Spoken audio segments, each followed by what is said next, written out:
Capítulo 5. O universo mental. O universo é mental, contido na mente do todo. O Kybalion. O todo é espírito. Mas o que é o espírito? Essa pergunta não tem resposta, uma vez que sua definição é praticamente a mesma do todo, que não pode ser explicado nem definido. Espírito é simplesmente um nome que os homens dão à concepção mais elevada da mente vivente infinita. Significa essência real. Significa a mente vivente, tão superior à vida e à mente, como as conhecemos, quanto estas últimas são superiores à energia mecânica e à matéria. O espírito transcende o nosso entendimento, e usamos o termo simplesmente para poder pensar ou falar sobre o todo. Tendo em vista nosso pensamento e entendimento, estamos certos ao pensar no espírito como mente vivente infinita, reconhecendo, ao mesmo tempo, que não podemos entendê-lo em sua plenitude. Devemos agir assim ou parar totalmente de pensar sobre a questão. Façamos agora um exame da natureza do universo, tanto no seu todo como em suas partes. O que é o universo? Vimos que não pode haver nada fora do todo. Portanto, o universo é o todo? Não.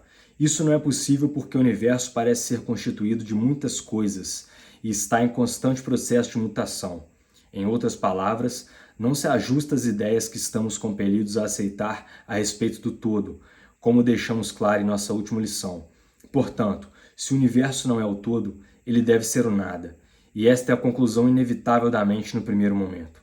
Contudo, não podemos ficar satisfeitos com essa resposta, porque somos conscientes da existência do universo. Portanto, se o universo não é o todo, nem o nada, o que poderá ser? Examinemos mais detalhadamente essa questão. Se o universo existe ou parece existir, ele deve proceder, de alguma maneira, do todo. Deve ser uma criação do todo. Porém, como é impossível que alguma coisa seja criada a partir do nada, o que pode estar na base da criação do todo? Alguns filósofos responderam essa pergunta dizendo que o todo criou o universo a partir de si mesmo, isto é, a partir do ser e da substância do todo. Mas isso não nos será útil, pois o todo não pode ser subtraído ou dividido, como já vimos aqui. Então, repetindo, se isso fosse verdade, cada partícula do universo não poderia ignorar seu próprio ser, o todo. O todo não poderia perder a consciência de si mesmo, nem tampouco converter-se num átomo, numa força cega ou numa coisa de existência desprezível. Alguns homens, na verdade, convencendo-se de que o todo é realmente tudo, e também reconhecendo sua própria existência enquanto homens, apressaram-se a concluir que eles e o todo eram idênticos, proclamando em altos brados "Eu sou Deus", para o divertimento da multidão e o lamento dos sábios. A reivindicação de um corpúsculo de que "eu sou homem" seria modesta em comparação. Mas o que é na verdade o universo, uma vez que não é o tudo, o todo, nem foi criado pelo todo quando este se separou em fragmentos? Que outra coisa poderá ser? De que outra coisa poderá ter sido feito? Esta é a grande questão. Examinemo-la cuidadosamente. Sabemos que o princípio da correspondência, vê lição 1, vem aqui em nosso auxílio. O velho axioma hermético, assim em cima como embaixo, pode ser posto a nosso serviço nesse ponto. Tentemos obter um vislumbre das operações nos planos superiores mediante o exame dos nossos próprios planos. O princípio da correspondência deve aplicar-se tanto a este como a outros problemas. Vejamos. No seu próprio plano de existência, como é que o homem cria? Bem, em primeiro lugar, ele pode criar fazendo algumas coisas a partir de materiais externos, mas isso de nada servirá, pois não há materiais fora do todo com os quais possa criar. Bem, em segundo lugar, o homem procria ou reproduz sua espécie pelo processo de geração, que é uma multiplicação pessoal obtida transferindo-se uma parte de sua substância à sua prole. Mas isso também de nada servirá, porque o todo não pode transferir ou subtrair uma parte de si mesmo, assim como não é capaz de reproduzir-se ou multiplicar-se. No primeiro caso, haveria um descarte, e no segundo caso, uma multiplicação ou adição ao todo, duas coisas que seriam absurdas. Não há um terceiro modo que permita ao homem criar? Sim, há. Ele cria mentalmente, e ao fazê-lo, não usa nenhum material exterior, nem reproduz a si próprio, e ainda assim seu espírito emprega a criação mental. Seguindo o princípio da correspondência, estamos certos ao considerar que o todo cria o universo mentalmente, de modo semelhante ao processo pelo qual o homem cria imagens mentais. E é exatamente aqui que a voz da razão está de acordo com a voz dos iluminados, como nos mostram seus preceitos escritos. São esses os preceitos dos sábios. Foi esse o ensinamento de Hermes. O todo não pode criar de nenhuma outra maneira, a não ser mentalmente, sem usar elementos materiais, e não há nada que se preste a tal uso, ou reproduzindo-se a si mesmo, o que também é impossível. Não há como fugir a essa conclusão da razão, a qual, como dissemos, está em harmonia com os mais elevados preceitos dos iluminados. Assim como vós podeis criar o universo próprio em vossa mentalidade, o mesmo pode fazer o todo. Mas vosso universo é a criação mental de uma mente finita, ao passo que aquele do todo é a criação de um infinito. Os dois são de natureza semelhante, mas infinitamente diferentes em grau. Mais adiante, aprofundaremos nosso exame do processo de criação e manifestação. Contudo, desde já, é preciso inscrever em vossa mente com grande firmeza o seguinte ponto: o universo e tudo que ele contém é uma criação mental do todo. Em verdade, sem qualquer dúvida, o todo é mente. Em sua mente infinita, o todo cria incontáveis universos que existem em éons e imensuráveis períodos de tempo, e ainda assim, para o todo, a criação, evolução, declínio e morte de 1 milhão de universos não parece demorar mais que um simples piscar de olhos, o Kybalion. A mente infinita do todo é a matriz do universo, o Kybalion.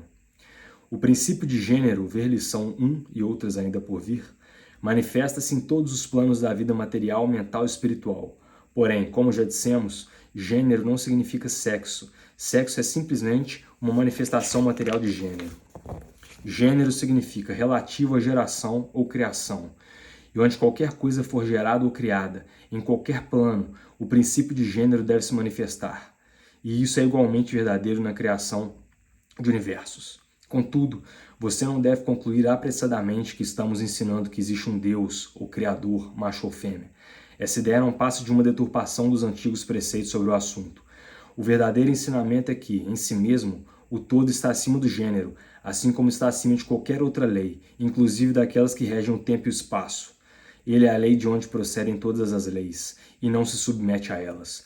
Porém, quando o todo se manifesta no plano de geração ou criação, sua postura harmoniza-se com a lei e o princípio, uma vez que está se movendo sobre um plano inferior de existência e, por conseguinte, é evidente que manifesta o princípio de gênero, em seus aspectos masculino e feminino sobre o plano mental.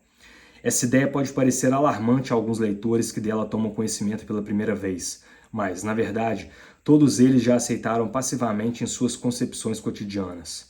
Falam sobre a paternidade de Deus e a maternidade da natureza, sobre Deus, o Divino Pai, e a natureza, a Mãe Universal, e ao fazê-lo, reconhecem instintivamente o princípio de gênero no universo, não é verdade? Contudo, a doutrina hermética não implica uma dualidade real. O todo é um. Os dois aspectos são meros aspectos de manifestação. O ensinamento é que o princípio masculino manifestado pelo todo se encontra, em certo sentido, separado da verdadeira criação mental do universo. Ele projeta seu desejo no princípio feminino, que pode ser chamado de natureza, em consequência do que este último inicia o verdadeiro trabalho de evolução do universo, de simples centros de atividade até o homem e depois subindo ainda mais, tudo de acordo com leis da natureza bem estabelecidas e rigorosamente aplicadas. Se o leitor preferir os antigos modos de expressão, poderá considerar o princípio masculino como Deus, o Pai, e o princípio feminino como natureza, a Mãe Universal, de cuja fonte todas as coisas foram geradas. Isso é mais que uma figura poética de linguagem, é uma ideia do verdadeiro processo de criação do universo. Mas ele deverá ter sempre em mente que o todo não é senão um, e que em sua mente infinita o universo é gerado, criado e existe concretamente. A aplicação da lei da correspondência ao leitor e à sua própria mente poderá ajudá-lo a chegar à ideia apropriada. Sabe-se que, em certo sentido, aquilo que uma pessoa chama de eu permanece à parte e testemunha a criação de imagens mentais em sua própria mente. A parte de sua mente em que se realiza a geração mental pode ser chamada de mim, para distingui-la do eu, que permanece à parte e testemunha e examina os pensamentos, ideias e imagens do mim. Não devemos nos esquecer de que assim em cima como embaixo, nem de que os fenômenos de um plano podem ser empregados na solução dos enigmas de planos superiores ou inferiores. Será estranho que o leitor, a criança, sinta essa reverência instintiva pelo todo, sentimento que chamamos de religião, esse respeito e reverência pela mente pai? Será estranho que, ao considerar as obras e as maravilhas da natureza, ele seja dominado por uma poderosa sensação cujas raízes se encontram nos recessos mais profundos de seu ser, é a mente-mãe que ele aperta fortemente contra seu seio, como faz a mãe com seu filho. Tampouco devemos cometer o erro de crer que o pequeno mundo que vemos ao nosso redor, a Terra, que é simplesmente um grão de areia em comparação com o universo, seja o próprio universo. Existem milhões de mundos semelhantes e maiores. Há milhões e milhões de universos iguais em existência dentro da mente infinita do todo. E mesmo no nosso pequeno sistema solar, há regiões e planos de vida mais elevados que os nossos, e entes, em comparação aos quais nós, míseros mortais, somos como as viscosas formas de vida que vivem no leito do oceano, comparadas ao homem. Há seres com poderes e qualidades muito superiores ao que o homem jamais sonhou que pudessem ser posse e atributo dos deuses. Não obstante, esses seres foram outrora como vós, e ainda mais inferiores. Com o tempo, porém, seremos iguais a eles, ou mesmo superiores, porque esse é o destino do homem, como dizem os iluminados. E a morte não é real, mesmo no sentido relativo do termo. Ela nada mais é que nascimento para uma nova vida. Subiremos mais alto, cada vez mais alto, em direção a planos de vida cada vez mais elevados, por períodos imensuráveis de tempo. O universo é nossa morada e exploraremos seus mais profundos recessos antes do fim dos tempos. Habitamos a mente infinita do todo e nossas possibilidades e oportunidades são infinitas, tanto no tempo como no espaço. E, ao fim do grande ciclo de éons, quando todo atrair a si todas as suas criações, seguiremos com alegria, pois então nos será dada a conhecer a verdade total de ser um com o todo. Assim falam os iluminados, aqueles que avançaram muito ao longo do caminho. E, enquanto isso, descansemos com paz e serenidade. Estaremos seguros e protegidos pelo poder infinito da mente Pai-Mãe. Dentro da mente Pai-Mãe, os filhos mortais estão em sua morada, o Kybalion. No universo não há ninguém que não tenha pai ou mãe, o Kybalion. Capítulo 6. O Paradoxo Divino.